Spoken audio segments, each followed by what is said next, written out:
What if I told you that $10,000, money that's just sitting in your bank account doing nothing, could be paying you every single month for the rest of your life? Sounds too good to be true, right? Well, kind of. Because here's what the get-rich-quick crowd on YouTube won't tell you.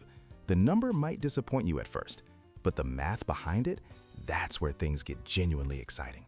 I'm going to show you exactly how much dividend income $10,000 generates, the real number, not the hyped-up version.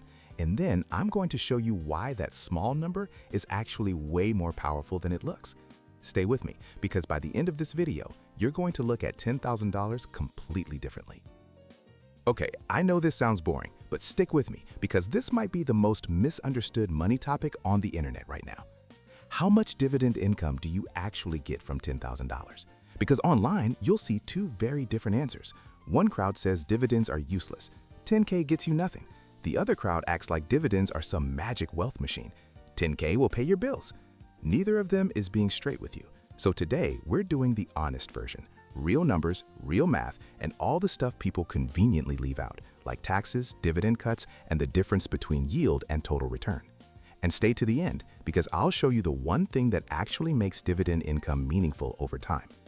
Quick note, this is educational, not financial advice. Numbers are examples and yields change. So what does $10,000 in dividends actually look like?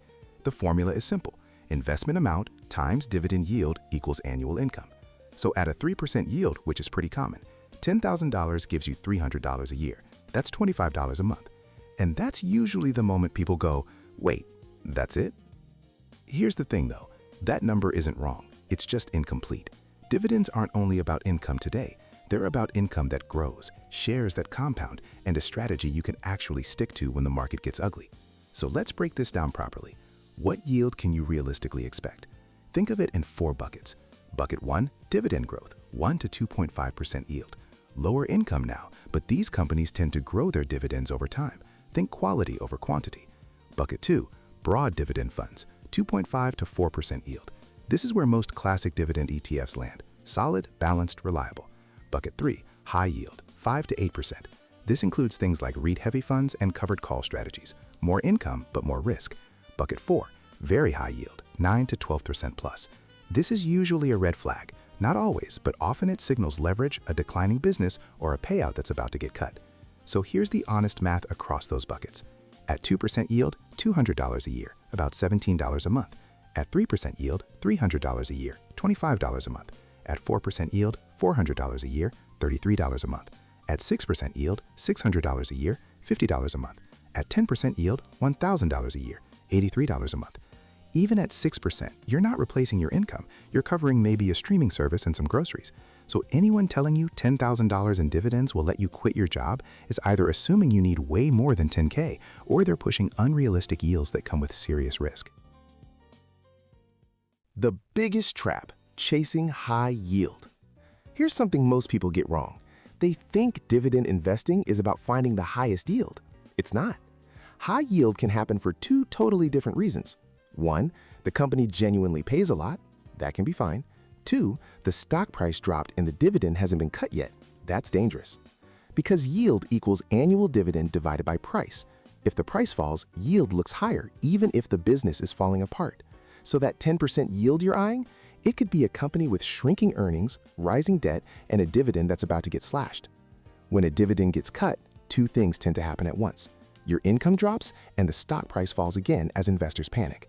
That's the opposite of what you want. 2 strategies: income now versus income that grows. Strategy A, income now. You go for high yield, more cash flow today. The upside, it feels rewarding. The downside, it's riskier and your income might not grow or could shrink. Strategy B, dividend growth. You accept a lower yield now, but you're investing in companies that raise their payouts over time. The upside, income that grows faster than inflation, usually higher quality businesses. The downside, patience required because the income starts small. Now here's where it gets interesting: reinvesting dividends. This is the math most people never do, and it's where $10,000 stops being small and starts being a compounding machine. Say you earn 3% in dividends and reinvest every dollar. End of year 1, $10,300. End of year 2, $10,609. End of year 10, $13,439. That's just from dividend reinvestment, before any price growth at all. Now add price appreciation. If your dividend portfolio delivers 8% total return annually, dividends plus price growth combined, watch what happens. After 10 years, $21,600. After 20 years, $46,600. After 30 years, $100,600. That's the moment you realize $10,000 isn't a small amount, it's a seed. And here's the best part. If dividends grow at, say, 5% per year, your $300 in year 1 becomes nearly $490 in year 10, just from dividend growth alone, not even counting reinvestment. Add reinvestment on top, and you own more shares paying you more income year after year. The real number you need to live off dividends. Let's say you want $1,000 a month, $12,000 a year in dividend income. How much do you need invested? At 3% yield, $400,000. At 4% yield, $300,000. At 6% yield, $200,000.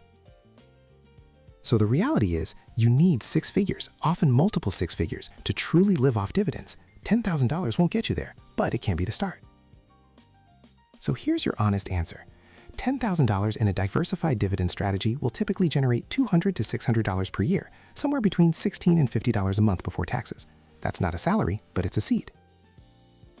Reinvest it, let it grow, give it time, and the income grows with it.